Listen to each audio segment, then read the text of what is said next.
Voilà, je suis en formation pour l'instant et après ça dure 4 mois et c'est une formation matelot de pont. Salut mon grand. Ça va? C'est bien? Bien et toi? Oui.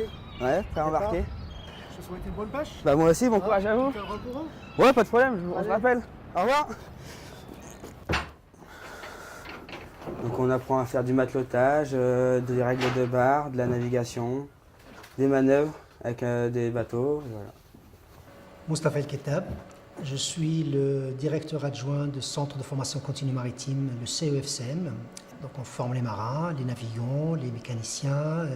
Et donc on a la chance en fait, de former pratiquement un marin français sur deux.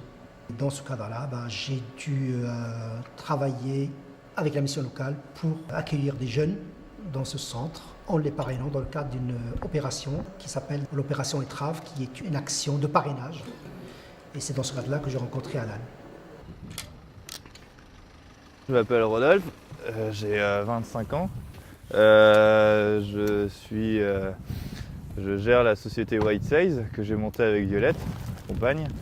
On traite des voiles de 2 mètres carrés à 500-600 mètres carrés. On fait parmi les plus grosses voiles du monde. On a fait quasiment les plus grosses dans la course au large, dans les yachts presque les plus grosses. La voile elle est toute dure, elle est presque en carton. On la rend, elle est rose souple, elle est rose blanche, il n'y a plus la verdure, il n'y a plus la moisissure et du coup on leur dit vous êtes reparti une remise à zéro. On part dans la nuit, donc on part entre 1h et 3h du matin. Et donc on va sur la zone de pêche, on a environ 3-4 heures de route. On commence à mettre le matériel à l'eau pour pêcher. Il se détraite de chalut d'environ 3 heures et puis au bout de 3 heures on remonte le matériel, ce qu'on appelle ça virer. Après tout le poisson tombe sur la table de tri et on trie le langoustine et le poisson. Et après la langoustine on vient la mettre dans les viviers qui sont là. Ouais, c'est rythmé quoi. Faut pas avoir envie de dormir. Parce qu'on ne dort pas beaucoup. Il faut être en condition physique quand même, c'est sûr. Mais c'est intéressant, il y a plein de choses à voir, on part à l'aventure, notre argent il dépend de la pêche qu'on fait.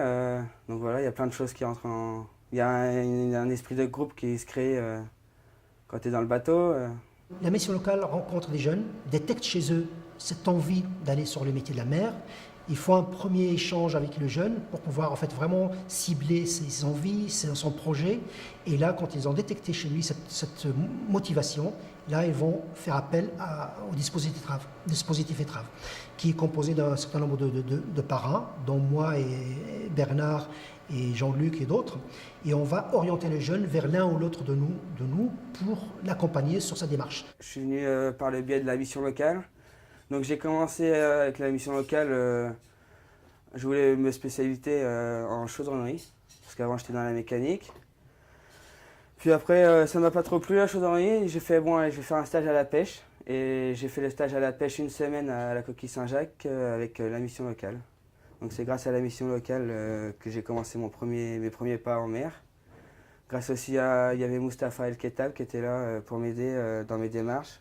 On avait des idées de création de société et on a été voir la mission locale parce que des fois c'est bien d'avoir soit de l'aide ou un appui ou des contacts et puis ou d'autres personnes qui écoutent le projet, qui disent ouais il faut y aller et puis alors des fois c'est bien de l'entendre quand même par 5 à 10 personnes avant de dire allez on y va parce qu'une fois qu'on y va c'est pas rien quoi. Il faut trouver un local, il faut l'investissement, il faut déjà du coup on travaille pour soi et il faut s'organiser.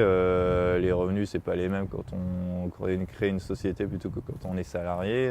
Le dispositif Étrave ne s'intéresse pas que aux jeunes qui vont aller sur des bateaux de pêche ou de commerce. Le maritime, c'est un domaine dans lequel on va trouver de l'exploitation des ressources biologiques marines, donc le poisson, etc. On va trouver des métiers qui sont liés à la nouvelle forme d'énergie, donc tout ce qui est éolien, offshore, inshore, etc. On va trouver tout ce qui est tourisme bleu, on va trouver tout ce qui est exploitation de minéraux, de matériaux qui se trouvent dans l'eau de mer, donc l'extraction de bioéléments, etc.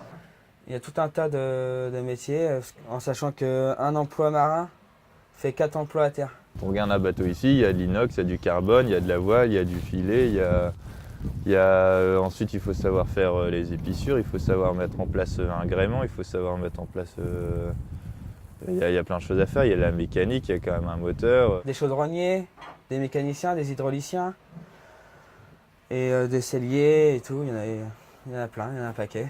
Le secteur de la mer, c'est quelque chose qui est recèle de ressources inimaginables, qui sont les métiers de demain, se trouvent pour la plupart dans le milieu maritime.